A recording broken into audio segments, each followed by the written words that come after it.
The following is a local resident producers program.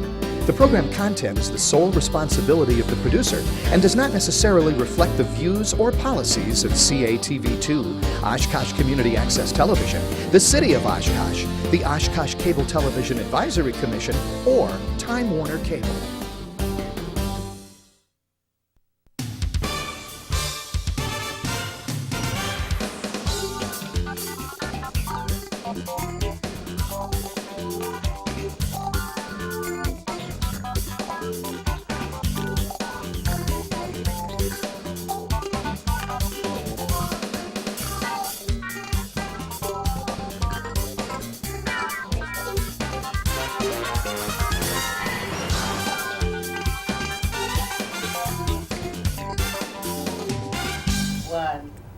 Hi everyone, welcome to another edition of Eye on Oshkosh. I'm Cheryl Hentz along with my co-host Tony Palmeri.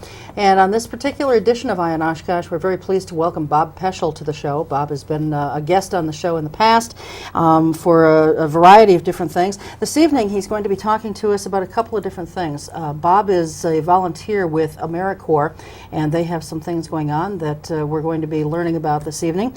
He is also the founder of the Winnebago Peace and Justice Center. And we will be talking about upcoming events that the Peace and Justice Center has going on, how you folks at home can get involved with either one of these organizations if you want. So, Bob, welcome. Thank you for having me. Always nice to have you. Sure.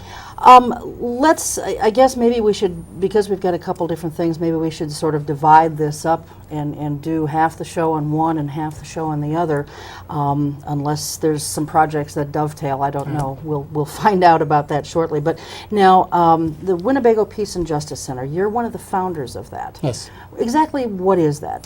Tell us about that. The Winnebago Peace and Justice Center is I guess in my mind it's a program. It's a use. Sorry.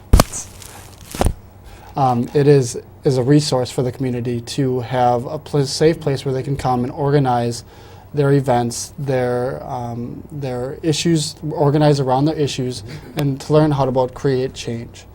We at the Peace and Justice Center offer ourselves out to help other organizations and to work with other organizations to create change in the Oshkosh community. Okay, and just revolving around peace, justice, law, that kind of thing, or do you get involved in anything beyond that?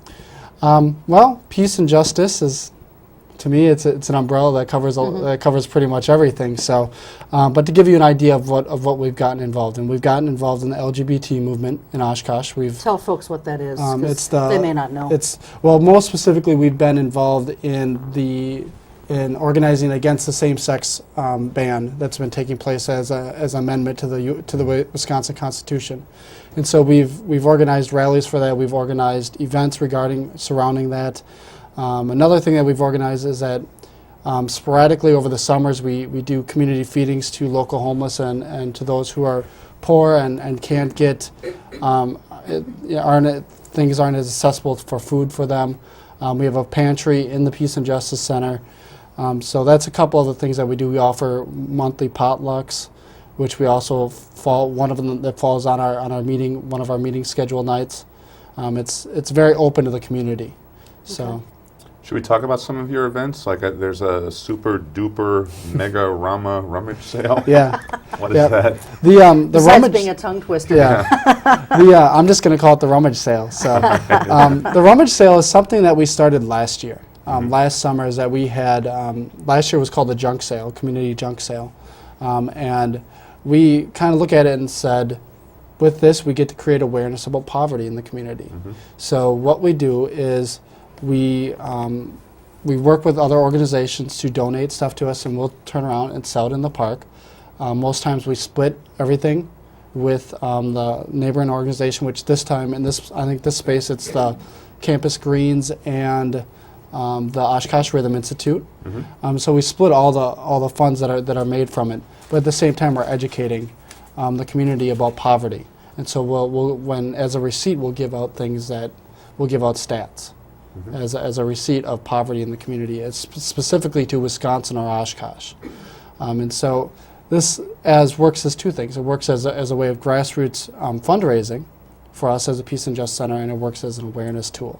Bob, why do you think it's so important for groups like Winnebago Peace and Justice to put poverty on the map? The government's not doing it. Yeah. Is that right? That's true. They're not doing it at all. What's your view on that? There was a time in this country where you could expect that government at local, state, national levels at least gave lip service to poverty issues. I don't even sense lip service anymore now. No. It's not on the table. What's your sense of what's happened? How did our values get so twisted? Well, I personally think that our values are, I think they're twisted, yes. But I think that there's concerns with the everyday person. I think personally, I think a lot of the community is confused about, what do we want? What do we call success? What do we call growing up in the in the economic status of our community? Right. And I think that's a struggle nowadays. And go ahead. Do you think it's also that, sort of like the out of sight, out of mind mentality? If you don't talk about it, you don't drive to look at it, then it's just not there. And a perfect example, if I can for just a second, is we've got an amphitheater down by the river.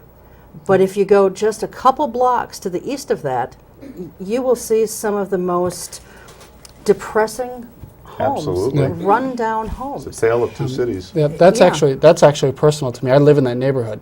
I live in the neighborhood right off of the amphitheater now.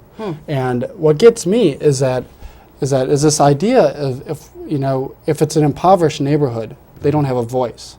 We don't have to ask them about certain things, and that's something that I really am upset about when thinking about the amphitheater. Is that neighborhood now, that whole region of like 12-block neighborhood right in that area, has never ever had the chance to really publicly voice. Absolutely. Our counselors should be going into those neighborhoods, sitting at one of the schools there, holding an open session saying, what do you think about this? We're moving this closer to your neighborhood now.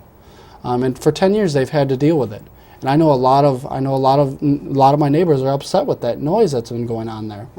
And so there's something that's going on there. And I think that because of the location of someone by the way their house is, or whether they rent a home or any of that, or you're most subject to live where you can afford. So this last election, Bob, you ran, Yes. right, in the primary. You didn't make it through, but you put up a very good race. This election results has been called a victory for progress in the community. From the perspective of the Winnebago Peace and Justice Center, do you see this election as a victory for progress in the community? I see it a challenge for progress, depending on what definition of progress that you use. Do I see progress in using up space in downtown Oshkosh? Yes. Do I see that as progress? Do I think that is going to be progress? We don't know yet. We're certainly not working towards holding open forums about them right now. My thought of an open forum is that every counselor should be holding an open forum, not one counselor holding a fifth Tuesday, or the school board members do a better job of holding open forums than our city councilors do. And so do I think looking for ways to find use for open lands in downtown Oshkosh is a positive, progressive use? Right. Yes, I do. But do I think that with the way that they're going now is going to be progressive for the community? Right. No. But you have access, in your position in the Peace and Justice Center, you've had access to lots of people who've had substance abuse problems. I mean, we see them cavorting outside the Peace and Justice Center in Market Square. You interact with a lot of these folks, right? Yes. What do they need? I mean, if the city were to try to work these folks into the system to just to get their point of view on what needs to be done, what would they say when you talk to these folks? What do they say needs to be done? I think the most important thing is that right now they feel that they're being worked against. How so? I mean, there is one example. People who have substance abuse, some people in this area, also struggle with homelessness. Right. So these go hand in hand. These two vices, we can call them. And so if we look at homelessness in downtown Oshkosh, there is no place that works to undo homelessness in downtown Oshkosh. In the city, if you're homeless, you have to either go to Appleton or you have to go all the way out to the highway. Right. And I'm not dissing Father Carr. I've worked with Father Carr for many years, and he does a great amount of good in this community. but I'm talking about addressing what's going on in downtown Oshkosh.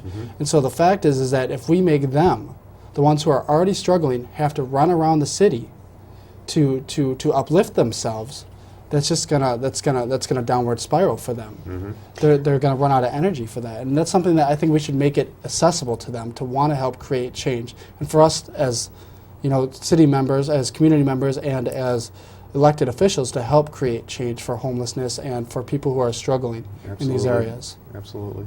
Bob, you mentioned that you give out statistics to folks. Can you share with the audience some of what those statistics are? Personally, I don't have them right off the top of my head, and I'm not prepared to discuss it. So. Okay. Can you talk in some generalities about how bad the situation is? Well, I think, for me, I guess I look at it and I say, if Appleton's a little bit larger than us, but if we look at Oshkosh and compare it to Appleton, Appleton has a much better system set up to deal with homelessness. They have much better modes of support to deal with it. Give us an example. What do they do? Say right now in Appleton, just recently the Appleton Fox Valley Rotary Multicultural Center opened. And that is to address issues of economic issues, racial issues, homelessness issues, ethnic issues, all these issues, and to bring them into a portal to help the whole community deal with that. And I think that's one of the struggles here, is that we don't have that. We don't have a good organization that fully understands that all this stuff is inextricably interconnected. And I think that's part of the problem with that, is that there isn't full level modes of support. There's also the goodwill that's in the town of Menasha, and it's right on 47 and 441. Yep. They have a lot of different not-for-profits in their building. Right. They're not affiliated with Goodwill, but they lease out office space to these folks.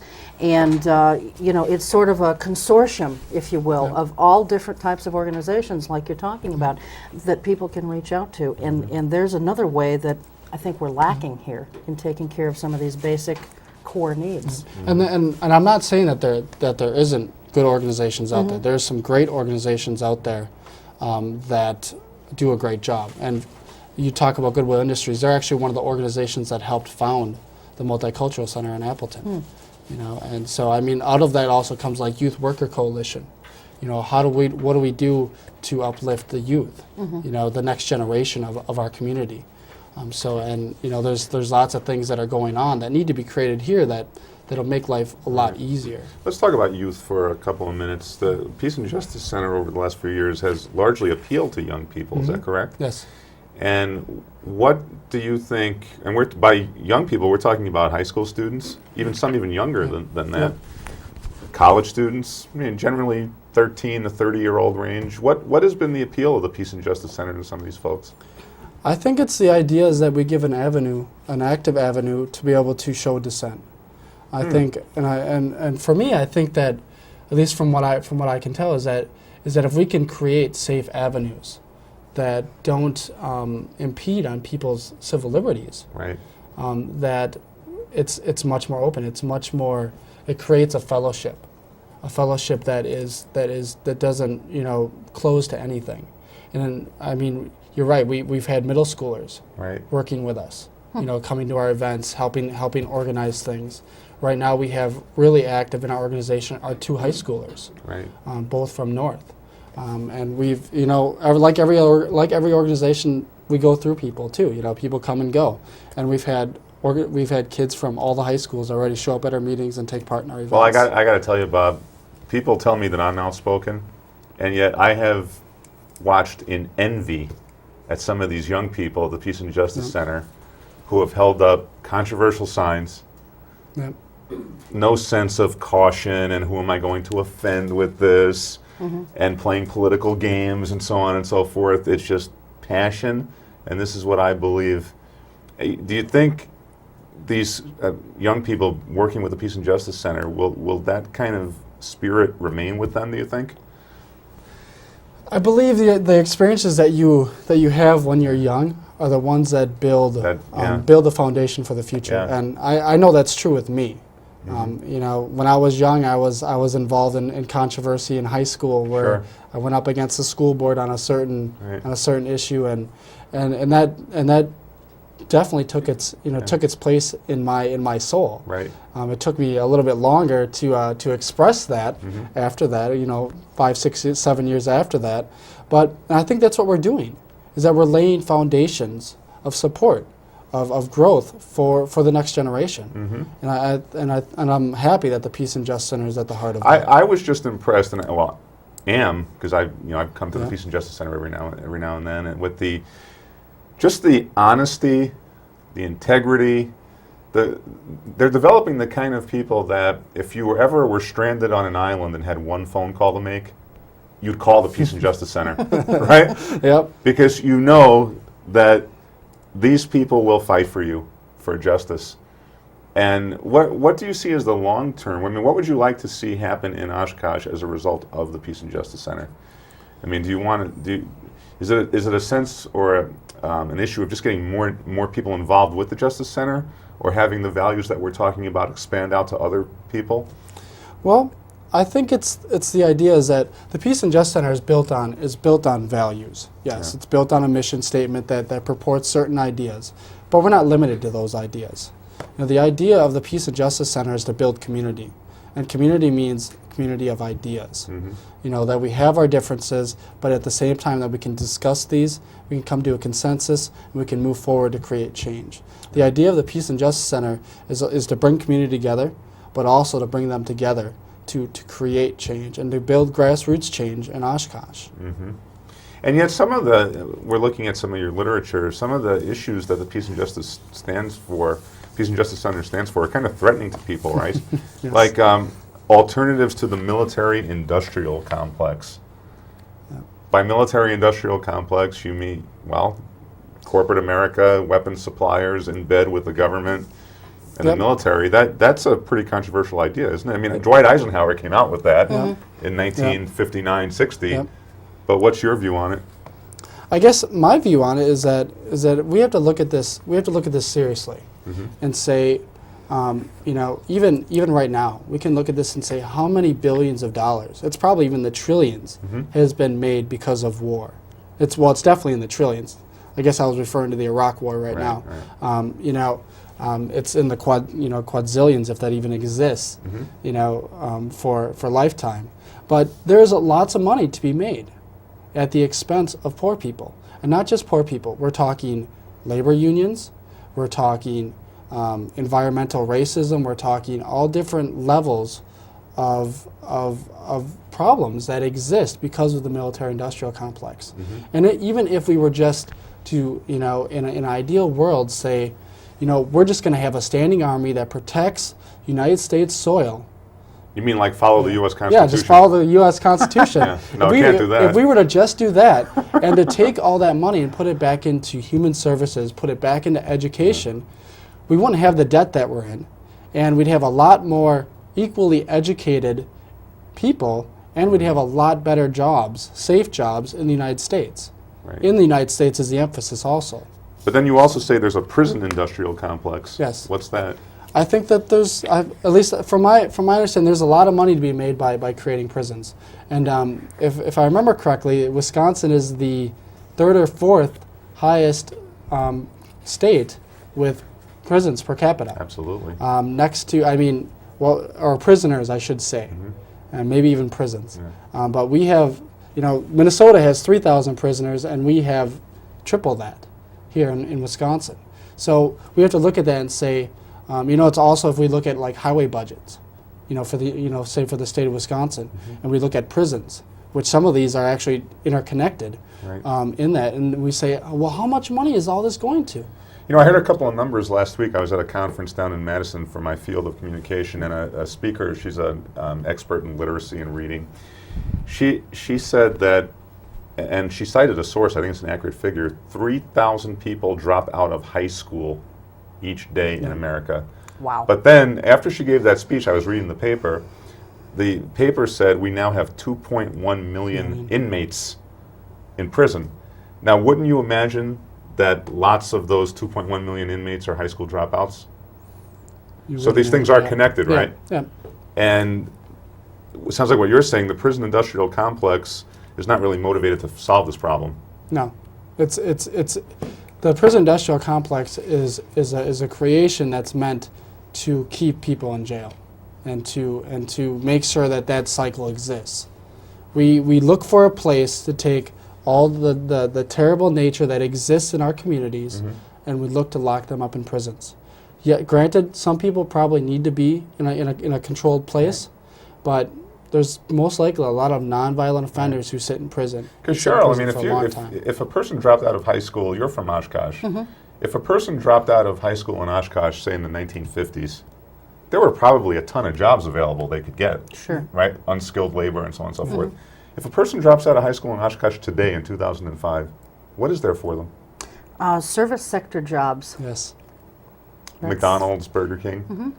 There's Retail nothing. stores. So this is a crisis. And of course, military is Yeah. available for you, Yeah. right? Prison is available for you. Yes.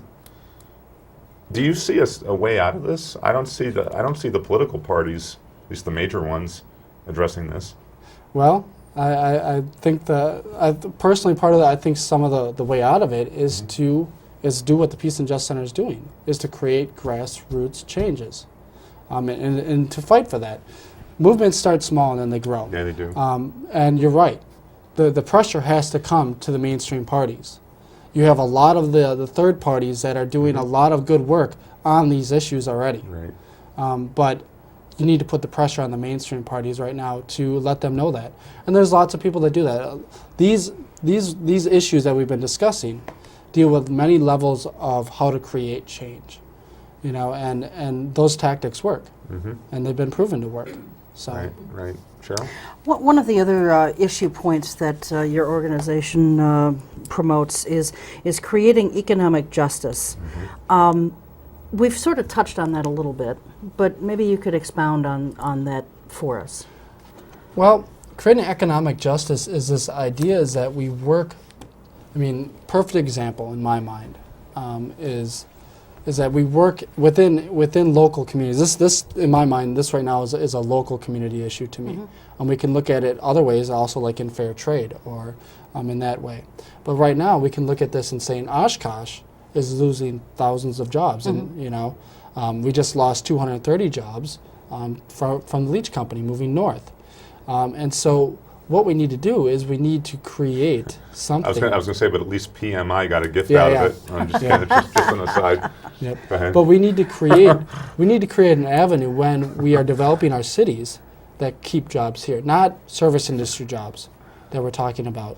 I'm talking about manufacturing jobs. I'm talking about jobs of which people can build their families around, build their lives around, and that comes with labor unions. That comes with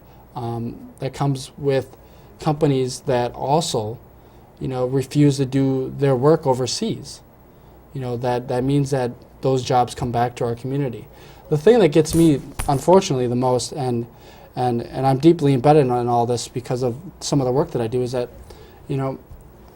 Oshkosh-Bagosh, which has been a great asset to our community and gives millions of dollars to our community through charities and stuff like that, doesn't make anything in the United States anymore. And that's what we're talking about economic justice, is that we have large corporations that are making billions of dollars, millions in Oshkosh-Bagosh's case, millions of dollars, but they're using our name. They're using our name to make millions of dollars. And to me, there needs to be that balance. Right. And we need to be working with our labor unions. We need to be working with youth worker coalitions to make things better. We need to be working with all different levels of, economic status. I mean, to close this. One thing I have felt that, and I wish the major parties would talk about this, is clearly what we need is a global minimum wage or global minimum living standard, so that it wouldn't be profitable for a company to go to another country.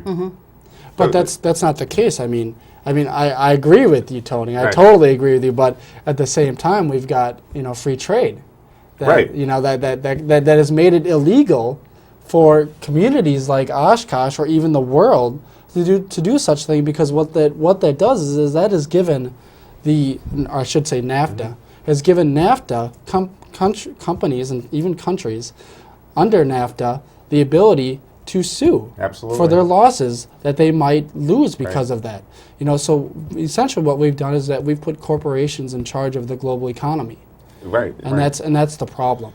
Right, So- and we need a global movement. Yeah. There is a global movement Yeah, there going is. on to take them on, but of course the corporate media basically frames that movement as a kind of flat earth society. Yeah.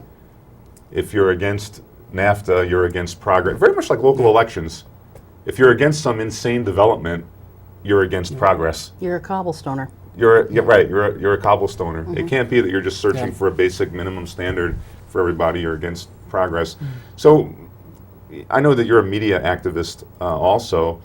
How does the corporate media fit into this?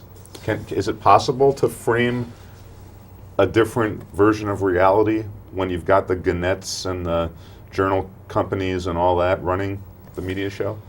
I think it is possible, and I personally think it's possible because of right now. I believe it's possible because the media empires are feeling a lot of pressure against independent media right now, and I think that it is possible because what's going on is that independent media is starting to set the tone, and you see this, Tony. You're considered a local pundit when the Northwestern comes to your site seeking out stories. Right.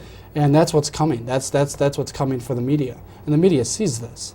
The media sees that independent media, independent activists, independent groups, organizations Right. are starting to learn what they've done for so long, and I think that's going to be their challenge, and I think that's what's going to eventually change it. Do I think that they have a lot? Do I think that they control a lot of it? Yes, I do. Sure. I think that the famous term is that they greenwash everything, or essentially whitewash. Everything is supposed to be perfect to them. And the thing that gets me is that my big thing is that every single newspaper that you pick up, there's always a promotion of violence on it.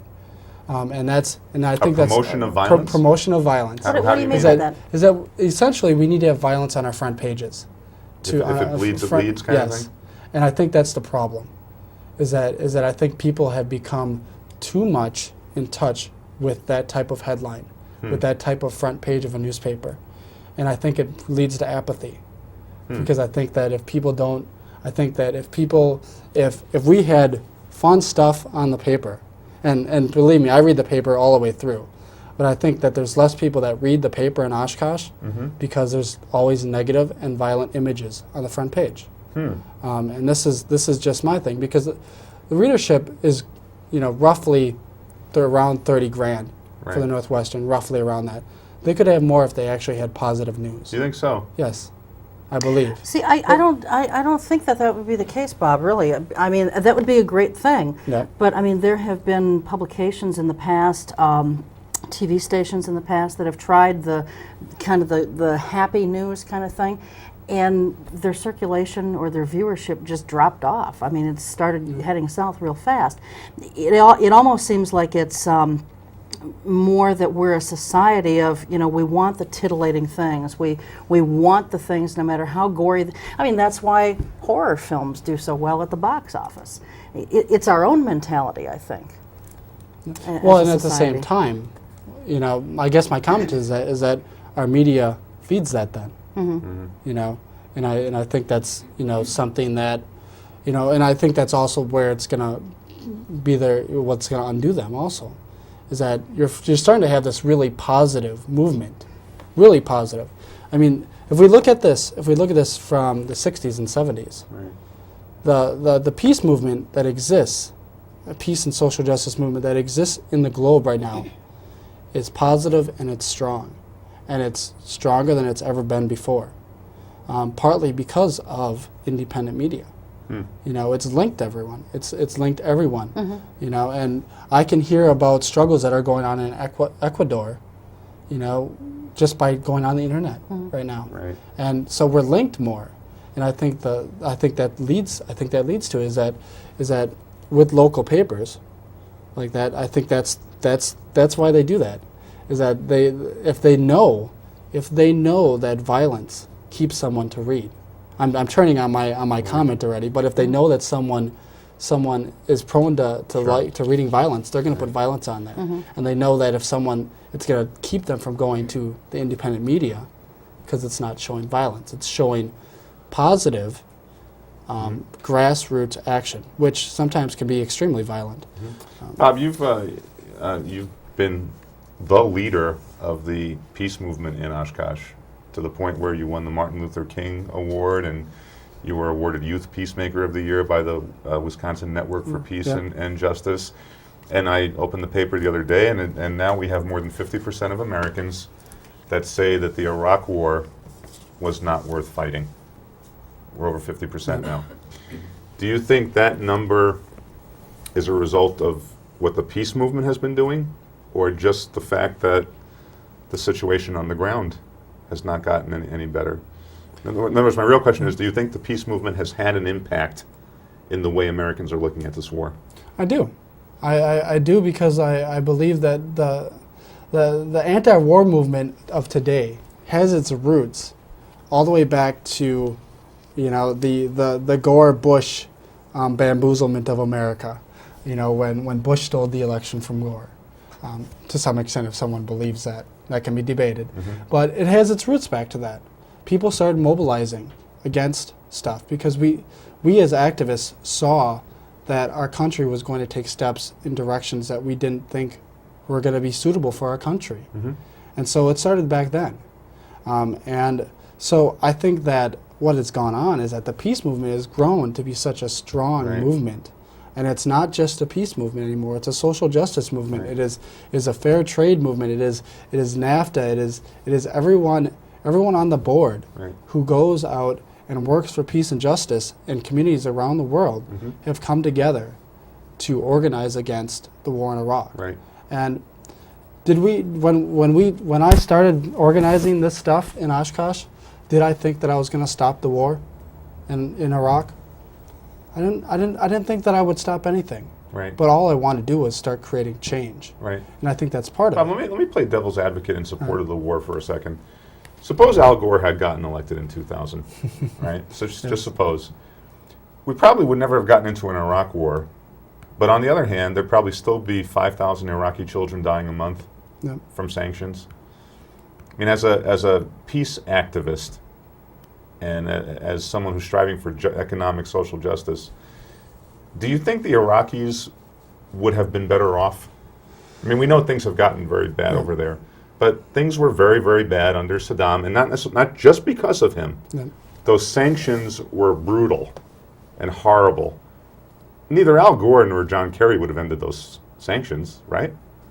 So in a sense, hasn't maybe the war, as brutal and as horrible as it's been, hasn't it maybe provided an opening for some real justice in Iraq? They are electing a government. We may not like the government, but they've got elections. And they also lost one of their very first cabinet members in the last couple of days. So I guess I look at that, John Kerry, Al Gore, do I believe that if they were president that things would be different? No, I don't. But what I do believe is that I don't think that dropping bombs in any way, shape, or form brings about justice. All it does is bring about more pain. It brings about, there's this idea that I've been reflecting on a lot, and it's reconciliation. How do you reconcile the fact that, our government is dropping bombs to say that we're bringing about justice, we're bringing about democracy, we're bringing about all these ideas that somehow bring stabilization to a country. So I believe that whether, whoever was in office, that this was predicated upon, no matter what. This was going to happen. Whether we go to war with them, what I think we should have done is that if we really want to change in Iraq, we should have lifted the sanctions a long time ago. And the United States has a long history of helping creating nonviolent change, not necessarily for U.S. reasons. Most times, yes, but creating nonviolent change in communities. That's a struggle in the Middle East because our nonviolence, isn't... But as a practical matter, Bob, no Republican and no Democrat was going to end those sanctions. Not at all. So then, if you think of it that way, wasn't it necessary? The only way things were going to get better for the Iraqi people was to somehow get the United States on their side. And the only way that was going to happen is by getting Saddam Hussein out of there. So as much as I am against the war, and was against the war, and am against the war, as a practical matter, wouldn't they still be starving and struggling had this war not taken place? What makes you think that they're not starving and Well, struggling that's true. still today? That's true. You know? That's true. But again, I'm looking for silver lining in all this. At least now they do have the power to elect a government that, I mean, the true test will be, Cheryl, what happens when this new government passes their first resolution that says, all right, we now have enough security, the United States has trained us how to run our military, we want you out. Will the United States leave when the new Iraqi government says get out? We probably won't, will No. we? Well, actually, if from what I remember correctly, the United States is set to be in there for the next 20 years no matter what. So, I mean, with 20 years? Yeah, 20 years. With I had heard 10. Yeah, But I heard- either way, it's I heard not a good the situation. lifespan of most U.S. military bases is at the least 20 or 20 years. But if we keep, right now, tragically, I think at 30 to 60 American soldiers are getting killed per month. Yep. And the insurgency shows no signs of dissipating. How long can that go on, Bob, before the peace movement grows and expands? I mean, I was telling my students the other day, in Vietnam, if you were a college student, by 1968, if you're sitting in a college classroom, you either knew someone who was killed in Vietnam or you knew somebody who was maimed in Vietnam. And at that moment, the movement took off, because now it was personal. If we're losing 30 to 60 people a month, isn't it only a matter of time before we get that same reality? Everybody will know someone who's killed or maimed, and won't that jumpstart the movement? I think we're at that point. We're at that point now. I think we're at that point. I think we're at a point where enough people have been affected because have had someone that they know come home from the war, someone that they know who have died, and I see that happening. I see mass mobilization happening, but I think what we need to do is it needs to be stronger. We need to add more strength to it, and I think that there needs to be, at least in the United States, a stronger, and maybe more often, a large conference of anti-war activists, of peace activists, and all this. And this stuff happens. Yeah. This stuff happens, but we need to really get people to sit down at the table and say, this needs to go this way, and we need to go this way, and we all need to work together to do this. Right now, we have so many issues within all this. We're trying to accomplish everything at once, and I think Do you think the draft should be reinstituted? Yes and no. I think I'm personally extremely opposed to the draft, but at the same time, I think that, well, the draft, depending on how it's worded and how it's legislated, Right. the fact that if we have a draft and senators and representatives, sons and daughters can start to go to war, that They might makes think it, that twice makes it, before yeah, sending the that they might forces in. think twice. I think that's the way it's got to be. You can't have, it has to be everyone. Across the board. No discrimination. It has to be an equal opportunity draft, Right. unfortunately. And if they do that, there's no way. Yeah, I mean, and so I oppose the draft, but I think it might be one of the solutions to getting more people Well, on if the streets. that prior statistic was true, 3,000 high school dropouts a day, there's not going to be a need for a draft. Because there'll be enough people that will be channeled into the service, Yeah. I suspect. Cheryl? Speaking of Iraq, you've got an event for the Peace and Justice Center coming up on May 2nd. Tell us a little bit about that, because one of the speakers is he has been in Iraq. Yeah.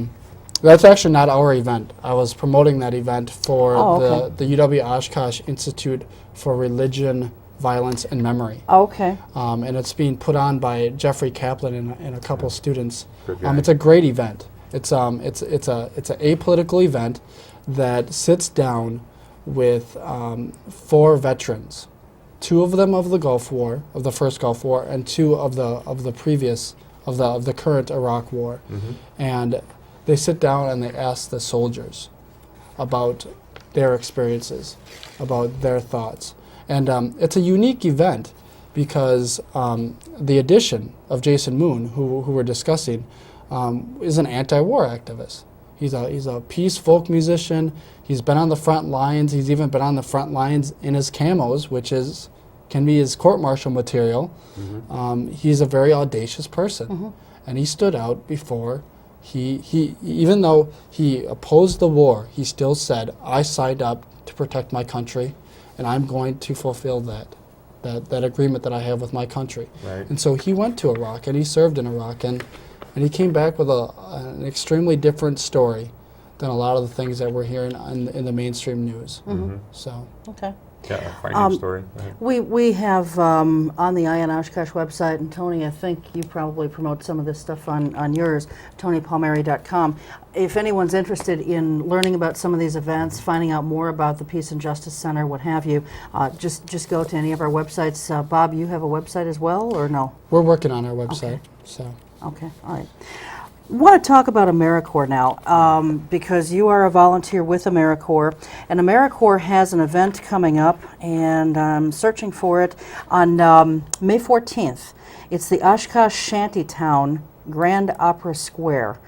First of all, tell us a little bit about AmeriCorps, and then tell us about Oshkosh Shantytown. AmeriCorps is an institute that was created by Bill Clinton in 1993.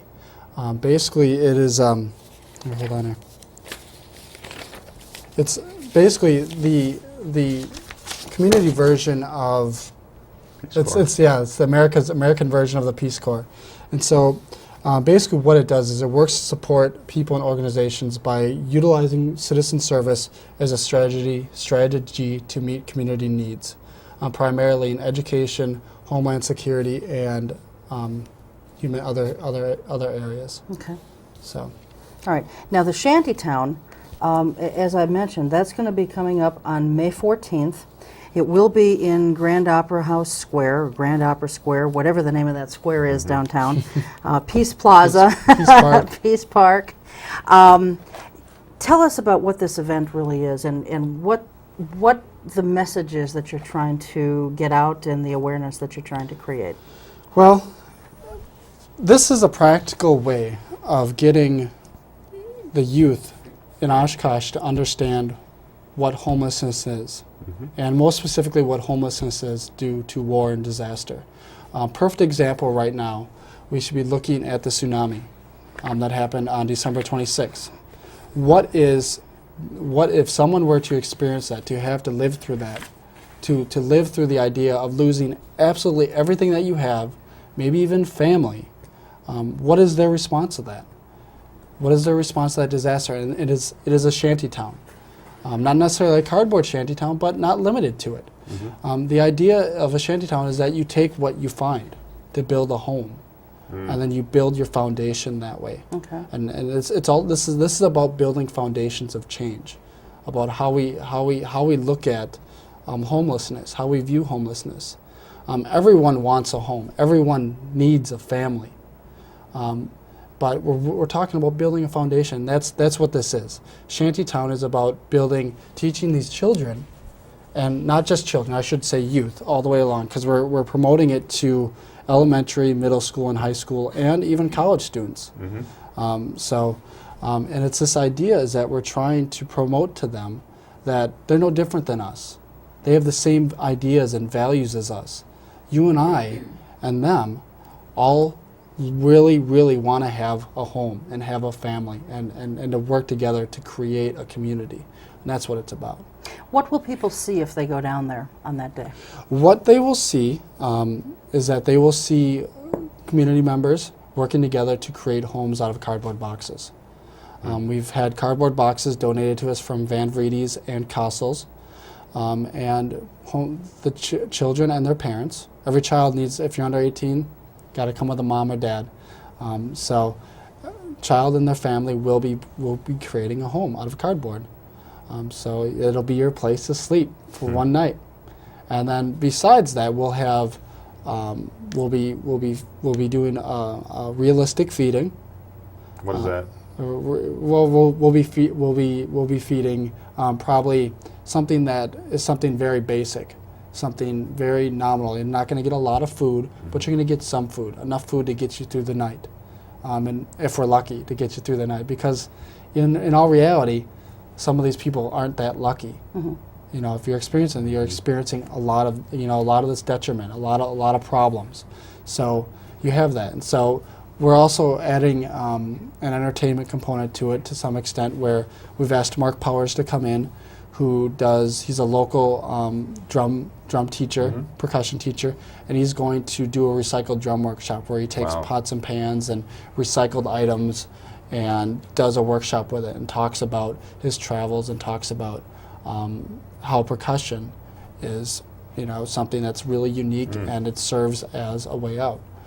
And then we're going to have Aaron Bear, who is the proprietor of the New Moon, but he's also a local musician who is wonderful with working with kids and wonderful with working with recycled music items and stuff like that. And then we're going to have Robin Cardell and the Oshkosh Rhythm Institute come and organize a community drum circle. Wow. In the midst of all this, we're going to have the Red Cross be doing a disaster preparedness presentation, so that we can be taught how to prepare for disaster in our own homes. And then Shelter for Life is going to be doing a presentation. You mean it takes more than duct tape? It takes a lot more than duct tape. Oh, okay. So, so Shelter for Life will be doing a presentation on the idea of the work that they do in helping rebuild homes in Afghanistan, in Indonesia, and stuff like that. Bob, how are you recruiting children to participate in the shantytown? The process that we've gone about organizing and promoting Shantytown has been a really inclusive process. What I mean by that is that a lot of times you think of this event being organized by just adults, sitting around talking about, looking at all the fine details, and sometimes we miss the fine details. Most times we do. But we sat down it started off as sitting down with a group of youth and said, we've got this idea. What do you think about this idea? Give us your thoughts. Give us what you would like to see accomplished in this. And of course, we mentored a lot, and we talked about things, and we did also. So a lot of this came about through the kids. A lot of the visioning of this, and so it's also the natural route of promoting it. Sure. And so we worked with the kids to promote it in their schools. And so right now, this event is being promoted through teachers. They're handing out the press release and the posters and permission slips and sponsor sheets, and we're promoting it through the schools. And we're also promoting it through the local websites like Eye on Oshkosh, Oshkosh News. Even the Northwestern wrote a decent article, for the event, and we've been getting lots of phone calls about it. And then we've also got the grassroots, way of doing it, putting out posters in the community and stuff like that. The grocery stores, laundromats.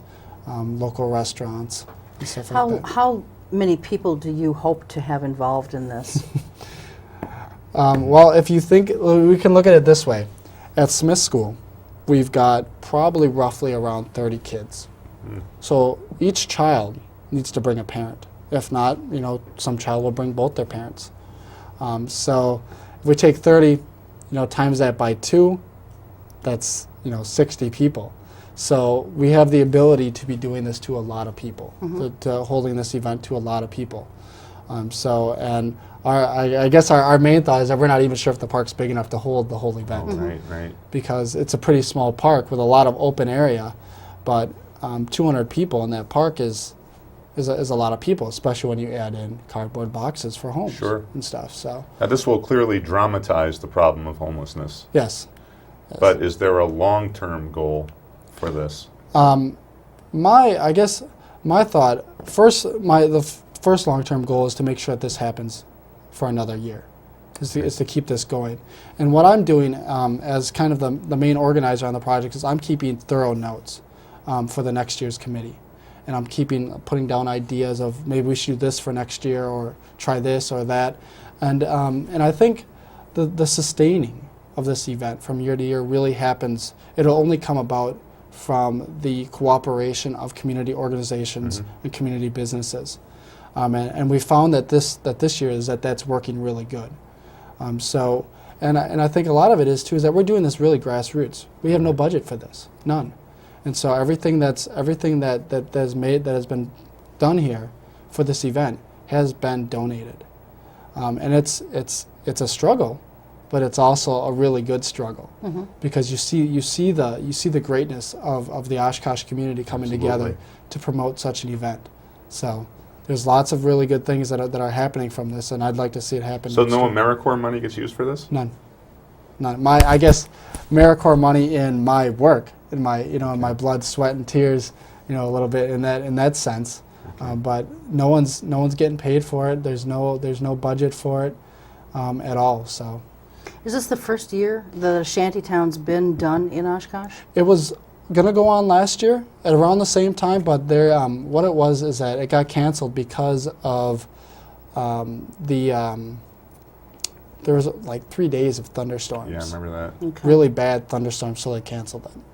And so this year, what we're doing is we're working to have, I guess, an exit spot, like an emergency shelter, and we're seeking areas close to the downtown area if it were to start to downpour. For those of you that want to experience the whole event all the way through, is that we would work to set up a shelter, say, just out there right now. The couple of places that we're looking at is maybe right across the street, the First National Bank, or the rec gym, all places that are large and open that would, if you were the Red Cross, what would you look for an emergency shelter? You would look for a large open space. And so that's kind of the thought of if we need to move into a different space, that's where we're looking. Okay. So, Bob, one question about the AmeriCorps program. We had a very terrible situation where an AmeriCorps volunteer has been, he's facing felony charges for sexual assault for against multiple minors, and he was an AmeriCorps volunteer. Yes. Has that tarnished the program at all? I think it's made it stronger. It's made it stronger. I believe How's so. that? Because we haven't. If we look at AmeriCorps in the Fox Valley, AmeriCorps is strong. We have right now we have 19 sites, and for next year, as it's looking right now, we have just as many sites. So it hasn't tarnished it. People still look and see. People are obvious to the value that AmeriCorps plays in our communities, and so I don't think that it's done anything to it. And I think events like this, events that are going on at Webster Stanley, events that are going on at Franklin, Lincoln, Jefferson schools in Oshkosh, some of the high schools in Appleton, the Red Cross in Oshkosh and Appleton, they're all doing great things. And that's being shown in the community. And I went to a conference a couple weekends ago where where a couple AmeriCorps people, I think 3 or 4 AmeriCorps people went to, and the conference got up and gave AmeriCorps a round of applause for the work that we do. But let's say Bob, a child goes home, 5th grader, and tells her parents, "I'm working a really great AmeriCorps volunteer right now at my school." What assurances now does that girl's parents have that the volunteer that girl is working with is safe? Yeah. Have any new procedures been put in place that you know of? There's a more extensive background check now. There is a more extensive Yes. Okay. More extensive. It's so that was one of the factors with it, is that in his case it was something that didn't show up Right. with it, and now they've done it where they're looking at things that show up, but that don't show that you're found guilty of something, but Right, showing up right. for Right. in those circumstances. You And the said- school districts too, I Yeah. think Yeah. a lot of them, if Yeah. not Yeah. all, Yeah. have increased what they're doing as well. You since said we have this. 19 AmeriCorps sites Yes. in the Fox Valley? Now, my understanding is you only get an AmeriCorps site if you're poor. It's got to be poverty, right? Not necessarily. Okay. It depends on what. One thing is with AmeriCorps is that AmeriCorps also has a disaster component to it. Is that I'm trained to respond to a disaster. Every single AmeriCorps person is trained to respond to a disaster. And that's that Homeland Security aspect of it. And so you also look at it that way. That's why we have someone at Red Cross. But they at Red Cross are also working with youth. Okay. And so there's the Red Cross Explorers. Every site, it's not based on poverty. It's based on what type of commitment AmeriCorps and, say, Webster Stanley can come together to create change, to create programs of change in their schools, to occupy children, and to build their lives, to make their lives better. You probably don't know how is AmeriCorps faring in the latest federal budget. I mean, I know the Republicans have been trying to kill it for years. But after 9/11, they were more favorable toward it, I believe. Well, yes and no. After 9/11, they were favorable for the first 2 years after 9/11, and then they revamped it. There was a year where AmeriCorps got pulled. Everything got pulled. Really? Our sites here all got pulled. One year, I was actually applying, I think 2 years ago, to be in AmeriCorps, and just as I put in my application, George Bush pulled all the funding. So one of the things that is being combated for that is that AmeriCorps is now does lots of grant writing to fund themselves, to keep themselves sustainable. We get some grants, we get some funding from the government, but they're also saying is that if you want these programs to exist in your community, go out and get the funding for them. Go out and write the grants. Go out and do the fundraising for it, and that's what's happening. So. All right. We're winding down to like the last couple of minutes. I can't believe how fast, again, this hour has gone. What kinds of things do you want people in the community, Bob, to know in the last, why don't you take about a minute and a half and just, let folks know the kinds of things that you would like them to know about both AmeriCorps and the Peace and Justice Center. I'm going to start with AmeriCorps. I think that if you're 17 years older and up and you have a high school diploma, you should sign up for AmeriCorps. It's a great experience. It's virtually changed my life, and I think that working in the experience that I've had working with the youth, it has made me a stronger person.